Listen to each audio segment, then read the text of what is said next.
NEET paper leak कांड मामले में गिरफ्तार आरोपी चिंटू ने पूछताछ के दौरान ईओयू के सामने कई अहम पर्दाफाश किए हैं। चिंटू ने बताया कि रॉकी नाम के एक आरोपी से उसे पेपर मिले थे। वहीं चिंटू जिस जुन्नू के घर से गिरफ्तार हुआ वहां से एक डायरी भी मिली है जिसमें नीट पेपर लीक का पूरा हिसाब किताब लिखा है। रिपोर्ट आपको दिखाते हैं।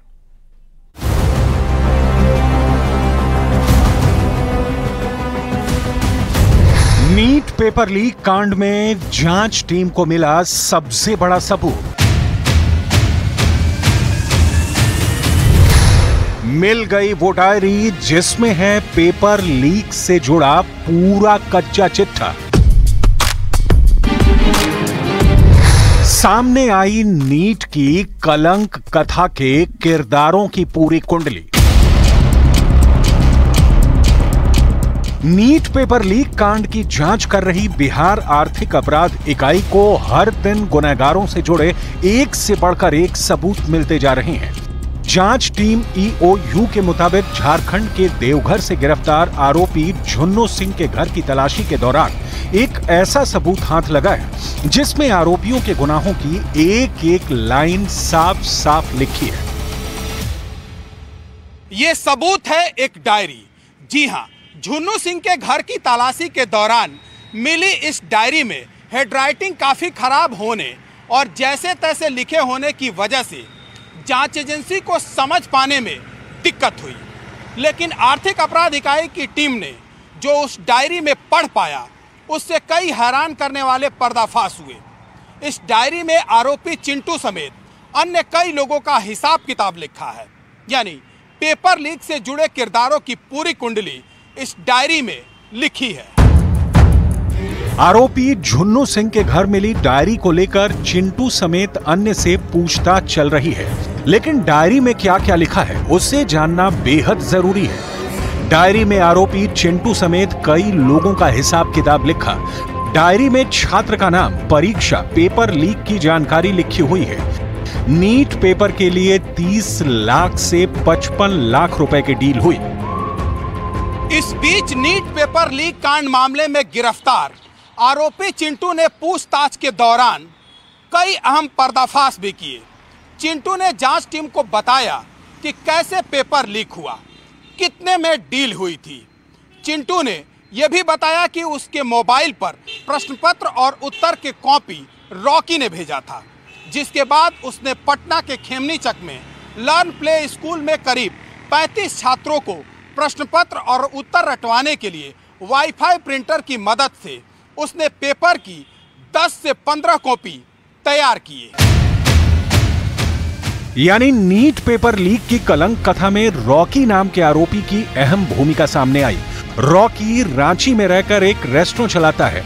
उसकी तलाश में छापेमारी जारी है। इस बीच ईओयू की पूछताछ में चिंटू ने बताया कि रॉकी के माध्यम से सबसे पहले बायोलॉजी का प्रश्न पत्र और उत्तर आया था। इसके बाद फिजिक्स और अंत में केमिस्ट्री का आया था। रॉकी पेपर लीक के मुख्य साजिशकर्ता अतुल वत्स और अंशुल सिंह के सीधे संपर्क में था। रॉकी को ही चिंटू के जरिए बिहार में प्रश्न पत्र सप्लाई करने की जिम्मेदारी थी। चिंटू ने रॉकी को मिले पेपर को संजीव मुखिया गैंग के कुछ लोगों को भी दिया था ताकि सेटिंग कराकर वो लोग पैसा कमा सकें। चिंटू ने झारखंड के हजारीबाग में परीक्षा दे रहे कुछ छात्रों को भी पेपर भेजे थे।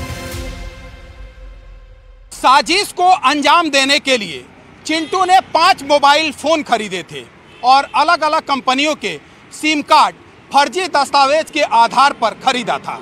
सिर्फ इन्हीं नंबरों से ही वो अपने क्लाइंट और सेटर नीतीश कुमार और अमित आनंद के अलावा दूसरे आरोपियों से बात करता था। लेकिन जब सिकंदर और बाकी पकड़े गए तो चिंटू ने सिम तोड़कर एनआईटी घाट पर फेंक दिया था। इस बीच नीट पेपर लीक मामले में एक और बड़ा पर्दाफाश हुआ। पेपर लीक कांड के किरदारों में एक नाम और जुड़ गया। वो नाम है मनीष का। जांच टीम के मुताबिक मनीष ही वो शख्स है जो अभ्यर्थियों को लेकर लर्न एंड प्ले स्कूल पहुंचा, जहां अभ्यर्थियों को क्वेश्चन पेपर दिया गया था। यही क्वेश्चन पेपर अभ्यर्थियों को रटवाया गया था। न्यूज़ 18 इंडिया की टीम पहुंची अभी मनीष के घर पर। मनीष यहीं पे पटना के अलकापुरी इलाके में रहता है और यही वो घर है, उसकी पत्नी घर में मौजूद है। और अब से थोड़ी देर पहले जब वो बाहर निकली तो उन्होंने सीधे तौर पर यह कहा कि मनीष पटना में मौजूद हैं और वो पुलिस को पूरी तरीके से सहयोग करेंगे। जो ये घर है मनीष, इनकी पत्नी घर में मौजूद हैं और उनका यह साफ तौर पर मानना है कि उनका पति जो है वो इस मामले में इन्वॉल्व नहीं है। हालांकि आर्थिक अपराध इकाई की जांच में यह बात सामने आया है कि मनीष भी इस पूरे मामले में इन्वॉल्व है। क्वेश्चन पेपर लीक करने का उनके ऊपर आरोप है। आपके किसी भी सवाल का जवाब देना हम जरूरी नहीं समझते। मनीष जी जाने, आप जानिए, प्रशासन जाने, आप हमको इस तरह 4 मई की रात मनीष को सहयोग करेंगे। हाँ, सहयोग करेंगे, प्रशासन को पूरा सहयोग करेंगे। 4 मई की उन्हीं के ऊपर ये आरोप है कि वो लाकर लड़का लोगों को खेमनी चक के शेल्टर में रखे हुए थे जहां पर क्वेश्चन पेपर दिया गया था छात्रों को। हमको क्या पता, आरोप जो लगाया उससे पूछिए, उससे प्रूफ मांगिए। नीट पेपर लीक मामले में आरोप जितने संगीन हैं, उतनी ही तत्परता से बिहार आर्थिक अपराध इकाई की टीम जांच भी कर रही है। इस मामले में हर दिन नए पर्दाफाश हो रहे हैं, हर दिन एक नए किरदार की भूमिका भी सामने आ रही है।